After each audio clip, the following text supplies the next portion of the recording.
Emergency. There's a lady in the car next to me being shot. Is she alive? I don't know. Okay. That's everywhere. Cheryl, who's her name is? Hang on. Cheryl?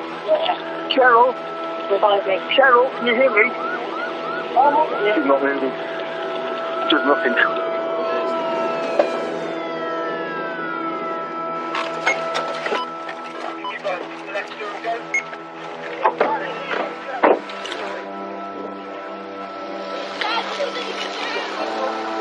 He's shot in the head! Where? Andy, they're going to need to get her out, mate. Which house in, Andy? This one here? Right, okay. Folks, they're doing CPR at the moment on her, so let the ambulance crew do what they need to do. Is that your mum? Yeah. Right, we don't know yet. We'll let the ambulance crew do what they need to do, alright? They're going to be doing... What did you see? What happened? Did you see anything? Come and sit down. What's your name? Come and sit down. What's your name? Georgia. Is it Georgia, is it? George, sit down, come on. What did you see? My mum's dead. She was screaming, shouting, Jack, Jack, Jack, Jack, and she couldn't get out the car. I thought he had a spade or a sledgehammer. I didn't see it was a gun until I got round the car and he went like that.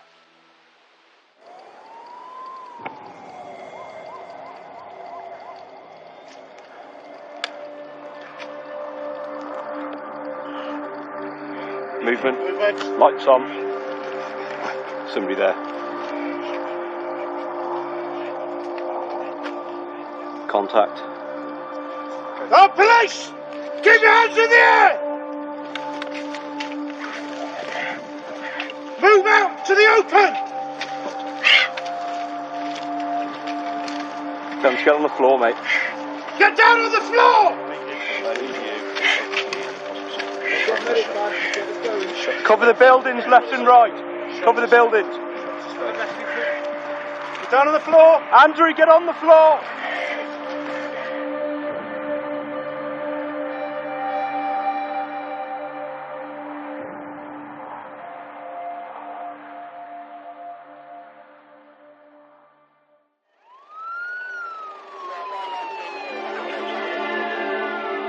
Good evening. A man has been arrested on suspicion of murder after a woman was found in a car in Shropshire having been shot in the neck. Paramedics tried to save the woman but declared her dead at the scene. Detectives believe that the man and woman were known to each other.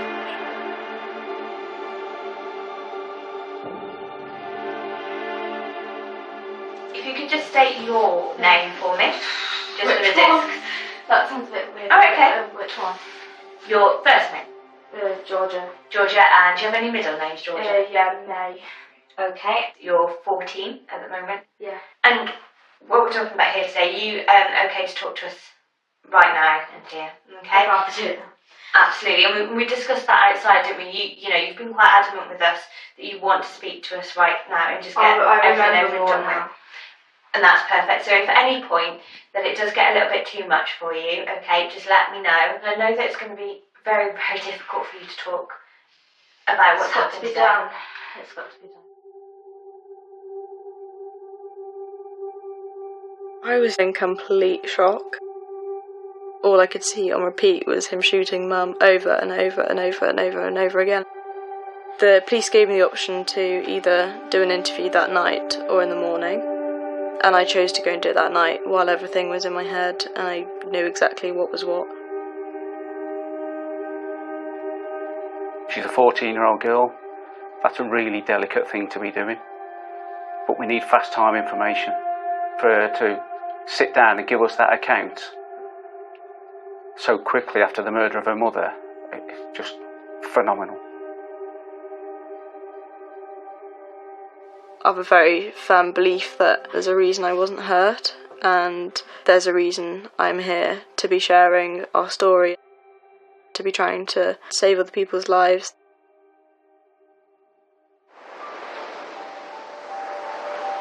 My mum was incredibly generous, always trying to do the best for everyone at all times, and She was incredibly loyal with people.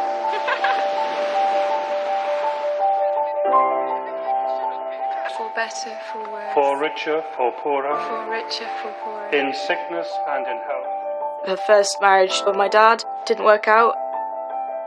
Mum was 37 when she had me. I was her only child. She's been a good girl today. She has. Which means she'll probably be a naughty girl tonight. You gonna talk to Granddad? Gonna talk to Granddad. Good night. Cheryl, as a daughter and as a mother, was very caring. Do you love me? Yeah. Everything that Georgia required, Cheryl provided. Even as a single mum, she worked her backside off. Go, Georgia! Woo! Good girl! We were like the A-team, pretty much inseparable. Hello. When my mum met Jack, certainly we were looking for stability, but also I think Mum just wanted to be loved, to be honest.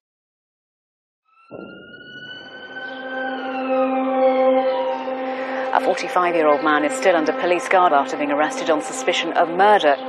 The body of a woman in her 50s was found in a car in Newport, Shropshire. And when did you first hear from your mum that something wasn't right? It was just a text message to say Jack had shown up. Yeah. He's a big guy, I think he's just under 6 foot. He could pick me up with one arm. He's strong, he's a big guy. The first time I was aware of Jack, I remember Mum picking me up from school and she said, I'm going to go and take you to meet someone. She said he had a farm. I remember Jack being really chatty and, enjoying the fact that we were there, wanting to show me around, wanting to show Mum around. He had that sort of dad look about him, so I was really excited for him to possibly take that role. I fell in love with the farm immediately. That was like my dream place to be. Morning, girl. She'll let you stroke her, which is really nice. I remember Cheryl turning up at the farm and thinking, wow. The next day I said to Jack, who's that? That's my girlfriend, my partner. You could see in Jack's eyes, he knew he was batting above his mark.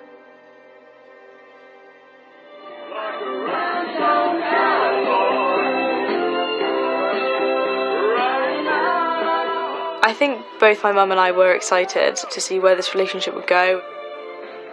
He put in the work and the effort and the graft to win her over. And, and to show Mum, that he really cared.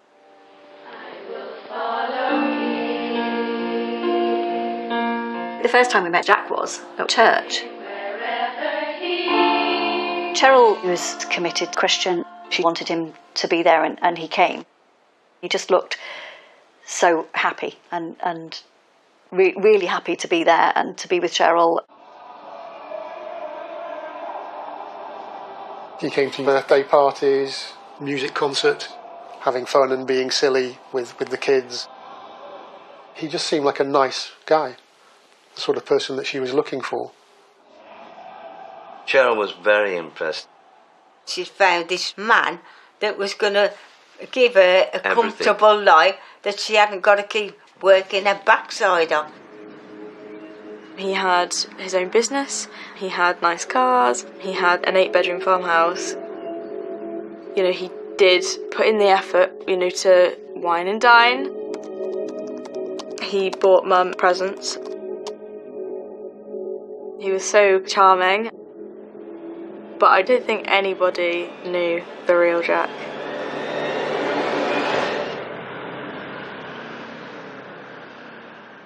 You're saying that you keep seeing things and that keeps replaying in your mind, okay? And you've also mentioned briefly about smells before. I know the smell of a shotgun cartridge and it just...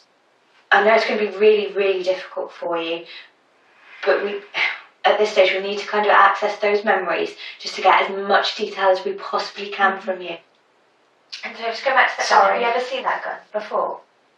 I don't know. He's got lots of guns.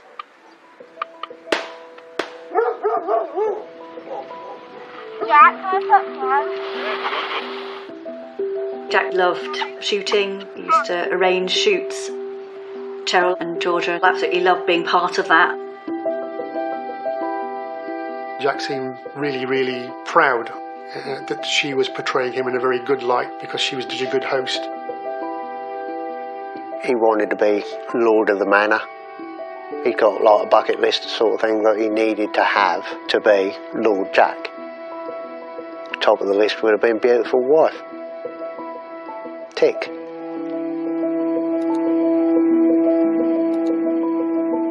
They went away for a weekend to Paris. They were up the Eiffel Tower, and that's when he decided to propose.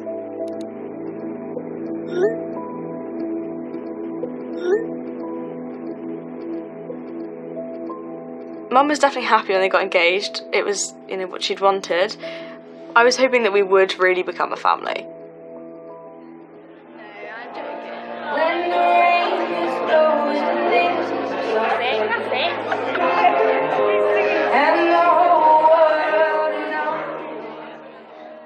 She loved him. She thought the whole world was going to be changed for the better. But it didn't turn out like that. No, it didn't turn out at all like that.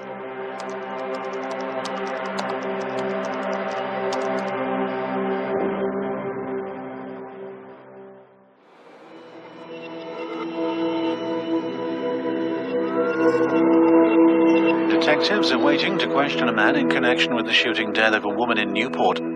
Cheryl Hooper was shot in her car in front of their teenage daughter outside a house on Farmer's Gate. And what was their relationship like? Strange. In what way was it strange? He was never in. We never saw him. And it was like we led separate lives. We were never a family, really, to be fair. Hi, it's only me.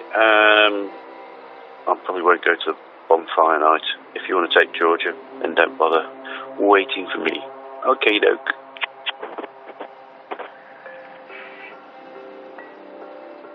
The one thing that she didn't expect was to be a lonely housewife every night, which she admitted to me she was. You said that you'd been mistreating her. In what way? Just not caring. He'd never be there. He never did any of the housework at all. He always said that was Mum's job. Mum was expected to do all the washing, all the cooking, all the cleaning. An 8-bedroom house. Mum worked 5 days a week, long hours. It completely tired her out. But she was just so desperate for some love and attention from him.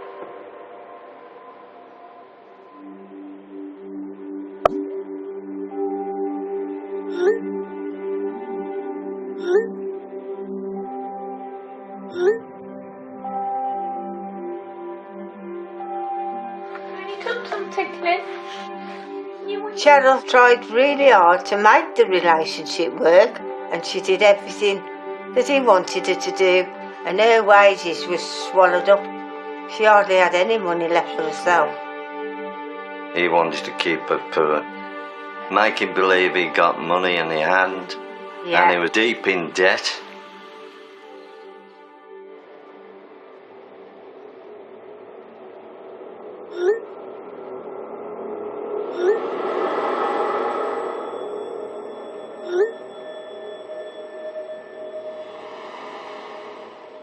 All he ever did was go out. He used to leave her and go out and get drunk and spend the money. Grace? Where is it becoming, Mum? Do it again. Jack would normally be at the pub, so oftentimes we wouldn't see him. However, when he was there, his presence was definitely felt. It was a game of the silent treatment. And very quickly we learned what was right and what was wrong. And we had to learn that the hard way. My mum would want to talk to him because he had been mistreated her. And how couples want to talk and sort things out, and he just used to tell her to shut the fuck up and go to sleep.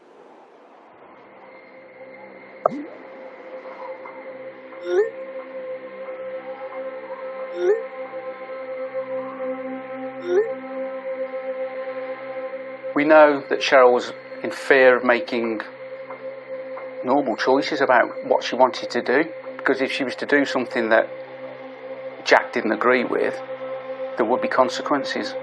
There's the 3 weeks of silence. There's the threat to remove financial backing.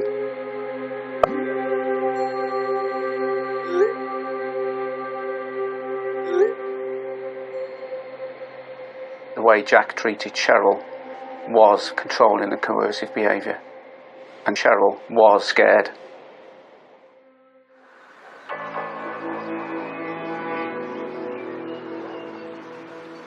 One of the things that Cheryl really wanted was to see her friends.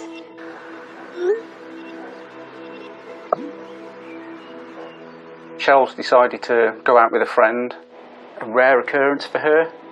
Jack really didn't like that. Jack never liked my mum going out. The whole 7 years, they were together. I don't think my mum ever really went out with her friends. He stopped her going out with her friends. That night was definitely the first time he would use the gun as some kind of power over her. He'd come back drunk from the pub, and I think he was quite accusational, thought she'd been cheating on him. I could hear shouting and, just, bawling. So I was like, I'd go to the door and listen, just to make sure everything's okay. I heard a loud bang.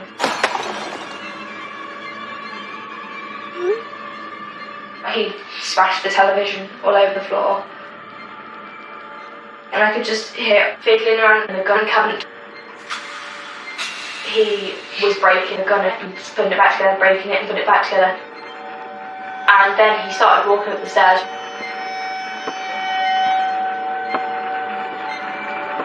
My mum just thinking, I'm dead, I'm dead, I'm dead, I'm dead, I'm dead.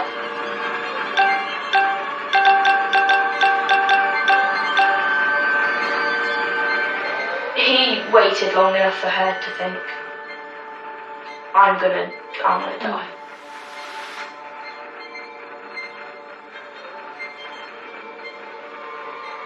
And then he left.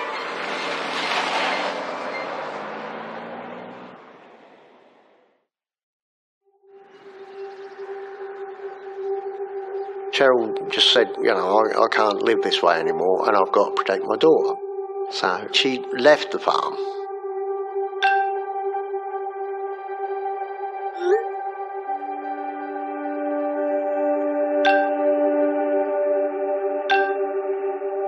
There was a team of us that went in to just get the essentials.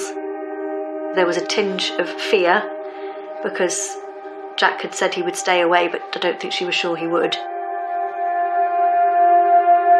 I spent the entire day that we moved out of the farm crying.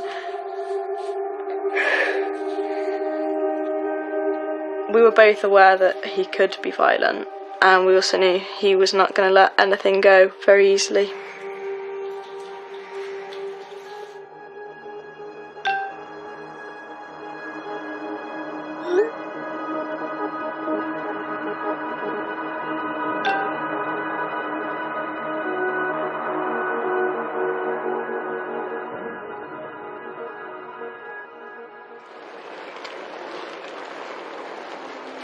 Once we left, we were staying at my nan and granddad's. She played it down because of Georgia, but she was glad to be under a roof of her parents where she was safe. You're so vain, Mother. No, I'm showing my No. I'm so vain. You're always looking at yourself. She said, I'm not going back there, I'm leaving him. And I said, good. Was Jack possessive of Cheryl? Definitely. It's like a dog with a toy, and if that dog loves that toy and you take it away from him, that's going to bite you.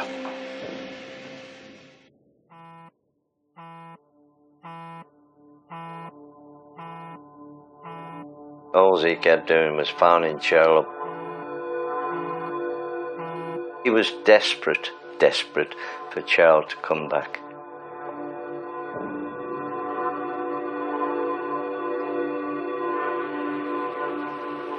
Mum had disappeared in the evening.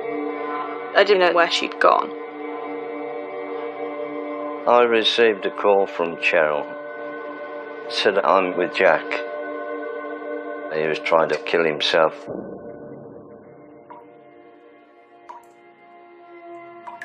I think she sat with him for 2 hours trying to convince him to put the gun down. She felt very responsible. She was like, if he kills himself, it's going to be my fault. It's going to be because of me. He was sat like this on the sofa with it in between his legs under his chin. And I think she put her chin over the one barrel as well just to try and stop him. And eventually he put the gun down. Yes, he was sad, but I think it was more that he would hope that Cheryl would feel guilty, sorry for him, you know, and come running back. Deep down she knew she was never going back. She just couldn't say that to him. She was worried about how he would react. But actually, Cheryl should have been worrying about herself and not him, because she was the one that was in danger.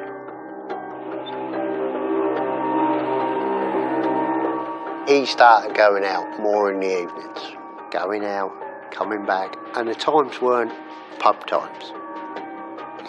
You know, I came to the assumption that he was watching her. I kept hearing his engine go by. I was very much aware that he was out there, keeping tabs on us. That was the start of the stalking, really. That was when things got serious. He came onto Nan and Grandad's property a few weeks ago, and he didn't even tell us, he just took her car.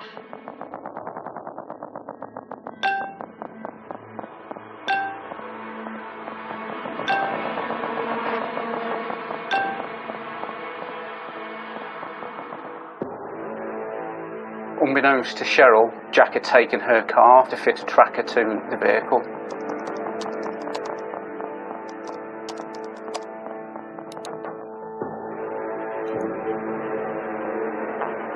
He apologised a few days later, saying, look, you can have the car back. From that moment, Jack Hooper was able to then monitor where Cheryl was going every minute of the day.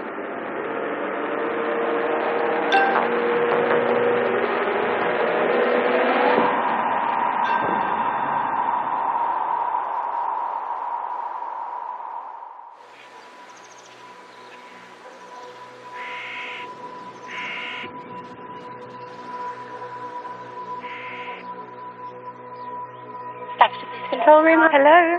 Hi. Oh, hi there. Hello. Yes, I wonder if you could help me. Right, okay. What was the incident that's happened? It started with my husband sort of smashing the TV and then different things of threatening to kill himself, and then he took my car from my parents' house and I didn't know about it. He did sort of follow us around a little bit over Christmas. We didn't see him, but he did ring up to say that he'd been looking for us. Right, okay. I suppose upset people and frustrated people just do silly things, don't they? Yeah. So. And what's your ex-partner's name? Andrew Jonathan Hooper.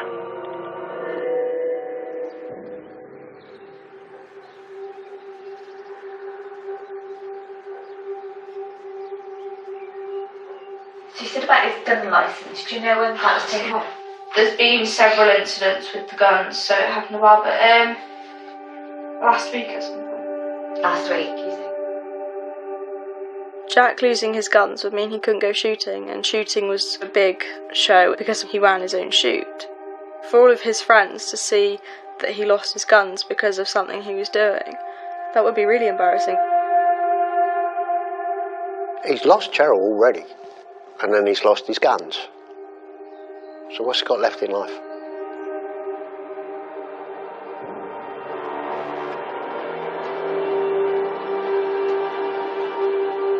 So that night, Cheryl has made arrangements to go out with a friend.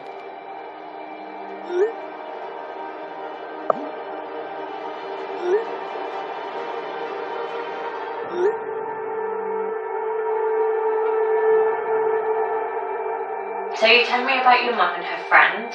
My mum's friend was Caroline Tranter. When I first met Cheryl, it was coming to an end with her and Jack. She said, I need you to come for a drink with me, I've got a friend. Really, with it being quite soon after a breakdown of a relationship, I was really excited for her to meet another man.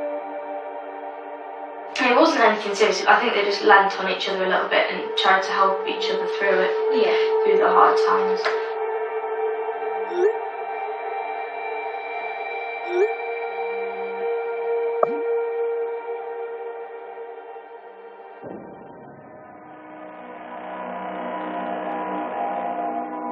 We was going out of town and a car had followed us quite a way. And I remember saying, Cheryl, this better not be Jack behind us. Just in kind of jest, but kind of thinking, oh, I hope it's not. She said, no, Jack won't know where we've gone. Cheryl was really happy, really happy. She said, have a Prosecco and let the Prosecco do the talking. And then we were joined by 3 men, Cheryl's friends, and we stood chatting.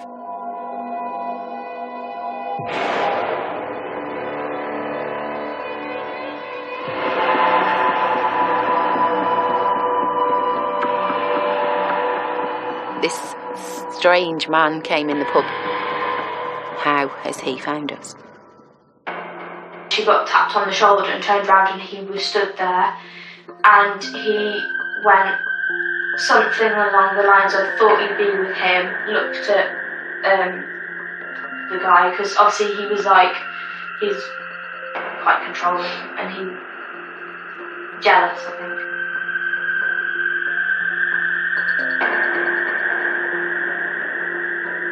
She said, let's take this outside, Jack. She was not scared that Jack had come in the pub. I was petrified for her. He said he was going to go and burn all the stuff. And he said, I'm going to divorce you for being unfaithful. They was outside for about 10 minutes. And then Jack left.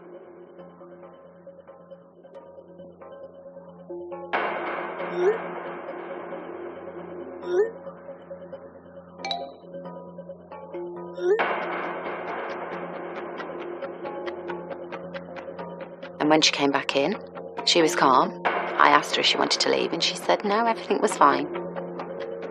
I think she became really good at hiding the signs of an abusive relationship. She texted me to say what happened. I called him just to try and plead him not to burn my stuff and just to leave it. Yeah. Don't you know where's the room, Jack? She's giving you chance after chance. It's over, Georgia. Yeah, I know it is, and it's your fault. No, it's not. Yes, it is. If you hadn't treated us badly, it wouldn't be over. Oh, that's what you think, Georgia. That's what I know. You're 14, you know shit.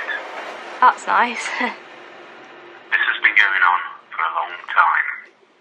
It doesn't mean you have a right to track the car. It doesn't mean you have a right to burn our stuff.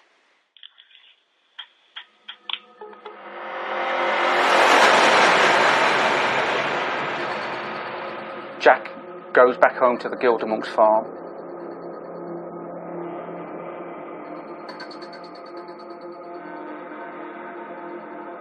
Within minutes, he's taking something from the farmhouse to place into his vehicle. It's my opinion that he's carrying a gun. He then goes back in, and he's then monitoring the tracker via his computer. Cheryl phoned me up and said, Dad, Jack has followed me to the pub. I think he's put a tracker underneath my car. I said, Cheryl, go to the police now. She didn't take heed to that. I don't think she realised enough how she was in danger. And she said, I'll see you in the morning, Mum. I'll pick you up. And I love you. And that was the last words. I never saw her again.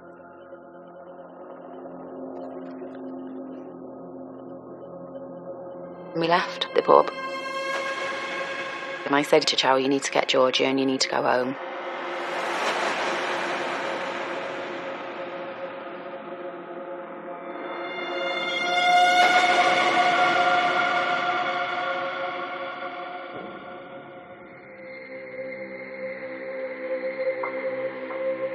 My mum picked me up and she was on the phone to him when she picked me up.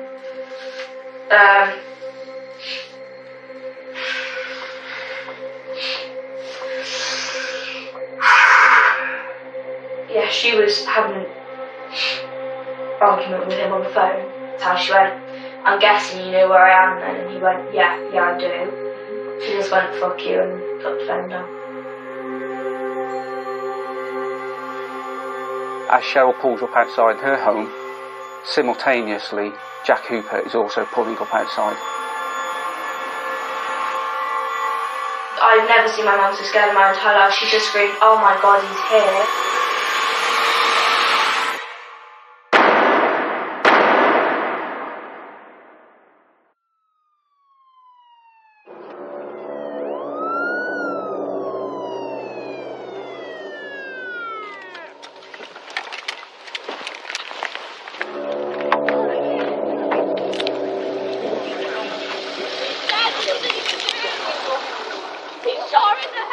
Where? 232 update. Andy, they're going to need to get her out, mate. Yeah, you've got one female in the vehicle. She's in a Range Rover Evoque. He'll get knackered doing CPR as long as someone's there to help him with CPR. Right, okay. Folks, they're doing CPR at the moment on her, so let the ambulance crew do what they need to do. Is that your mum? Yeah. Pulled up on the drive. He pulled up in the silver Land Rover behind the car, so my mum couldn't go anywhere. He went up to the driver's window and had the gun and was banging the barrel against the glass. I didn't want to go over it. I didn't want to go over it. George, I know this is difficult. He was hitting the gun against the car. I thought it was a spade or something. I just thought he was going to hit her with something. I jumped out of the car trying to unlock my phone. I couldn't unlock my phone. Trying to get the police to come straight away. He banged the glass shattered, and then he put the gun up properly and shot her. Oh, I can't get out of my head.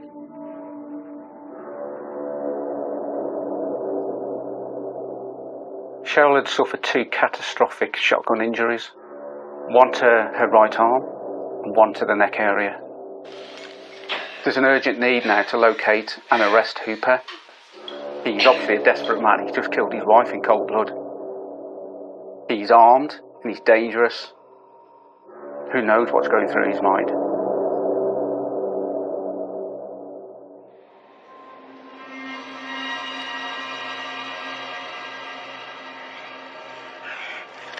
Movement. Lights on.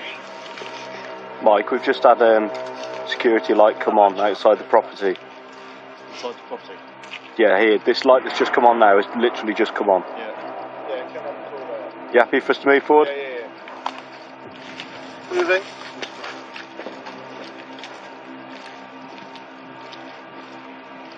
The firearms team have got to approach the farm down a really long lane. It's pitch black. They don't know where he is. He could be hidden anywhere. They know that the last thing that Mr. Hooper did was to kill his wife. And who knows what's going through his mind. Can you get a light on that vehicle? Yeah, somebody there. Movement. Oh, police! Keep your hands in the air! Move out to the open! Come, get on the floor, mate. Get down on the floor! Cover the buildings left and right. Cover the buildings. He shot himself. Yeah. Get down on the floor! Andrew, get on the floor! Get on the floor now! Get on your knees! Andrew, get on the floor! Floor now! Someone get a med pack! I've got a med pack! Okay. His face is devastated, if I'm honest. He's clearly taking the gun to his face. We're gonna help you, mate. And the moment that they come across him, they go from seeking his arrest to having to provide critical first aid. Get on your knees for me. Get on your knees, buddy. Kneel down. Kneel down. Andrew, kneel down for me. We're here to help. Kneel down. Good lad. They've got one concern, and that is to ensure that Jack Hooper survives. Okay, don't worry. Okay, can you breathe all right, Andrew?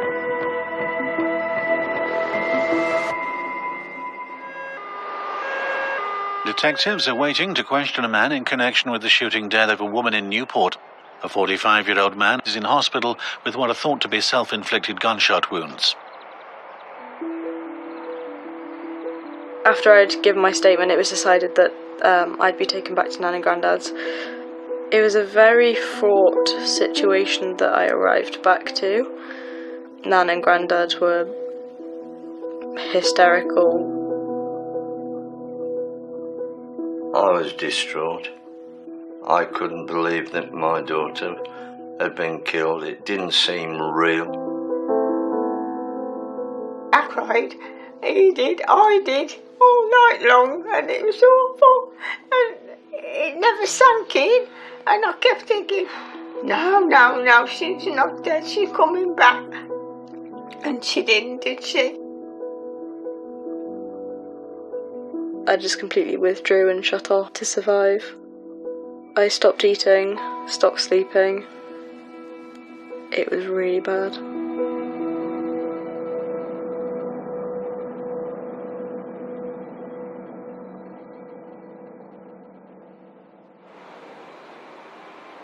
Cheryl Hooper was killed outside her home in Newport at the end of January. Now, 10 months on, it's emerged that the suspect is waiting for a complicated 23-hour operation involving a team of specialist surgeons. That team is still in the process of being put together. This case on the outset looked like a fairly straightforward investigation, but it was an emotional roller coaster for 18 months, full of unexpected twists and turns. Hooper, in my opinion, was banged to rights. We got a witness that shows he killed Cheryl. But by the time I get to interview Hooper, it's 10 months down the line. Recording? The police interview of Jack Hooper was extraordinary. Something that I've never done and probably will never do again in my career.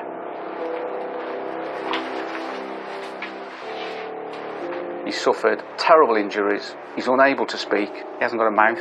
He hasn't got a nose. Is your name Andrew Jonathan Hooper? Yes. And also present is your solicitor. Are you responsible for the death of your wife, Cheryl Gabriel Hooper, on the 26th of January 2018?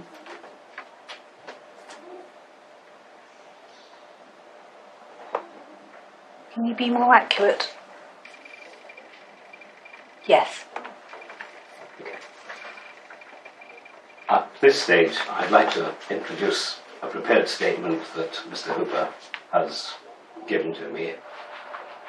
I was knocking the driver's door window of the Range Rover with the barrel of the gun, just to emphasise that I was upset, and I suppose to scare her. And somehow the gun went off, and that's what broke the glass. I realised that both barrels had gone off, and I realised what I'd done, and I panicked and drove off. What do you mean when you say you wanted to scare her? I, end of word, W, A, N, T, E, D, end word, wanted, T, O, end word, to, M, A, K, E, end of word, make, H, E, R, end of word, her, T, H, I, N, K, end of word, think, end of sentence. I wanted to make her think. Hooper puts forward this rather bizarre account that he's only approached Cheryl with a loaded shotgun to scare her. Referring to the diagram, is that Cheryl's head? Yes? If you're holding the gun directly at the window, as you say, intending to break it, and you fire it, it's pointing directly at Cheryl. I don't understand why not then. The question was, if you're holding the gun directly at the window and you fire it to break the window, it's pointing directly at Cheryl. And you're shaking your head indicating no, so... No has been. Okay. We needed to prove that Jack Hooper murdered Cheryl and that he didn't accidentally kill her and therefore get off with a lesser charge of manslaughter. Jack had made suicide attempts utilising his guns, and we arranged to have those firearms revoked so he doesn't have access to any weapons. Unbeknownst to us and Cheryl, he's gone across to his parents' farm and sought out an antique firearm. It was at least 100 years old, in a terrible state of repair, and possibly could have gone off at any time. So when you consider the argument that Hooper is advancing around accidental discharge, that gives me some concern. When we examine the firearm, we see that he's greased the weapon up, so he's obviously been preparing it to fire it. The first shot was from a matter of feet away. Now the second shot, Hooper stepped in to deliver that second fatal blow. That shows to me that he intended to kill Cheryl.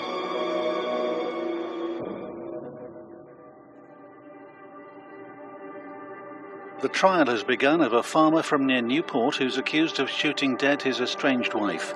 The prosecution alleges that 46-year-old Andrew Jonathan Hooper murdered Cheryl Hooper because he couldn't handle the fact that she'd left him. I was the first witness called in the trial. As daft as it sounds, it was a privilege to be able to stand there and do that for my mum. I faced him and I wasn't afraid, and he had to sit there and watch, knowing he hadn't broken me. I'll never forget his eyes in court. They were just... Dead. Dead. No remorse at all. No Stared remorse. at him. No. He stared back. I didn't take my eyes off him. A man has been found guilty of murdering his wife outside her home in Shropshire. Hooper has been sentenced to life in prison with a minimum term of 31 years.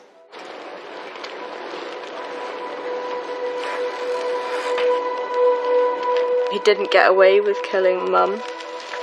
That was justice.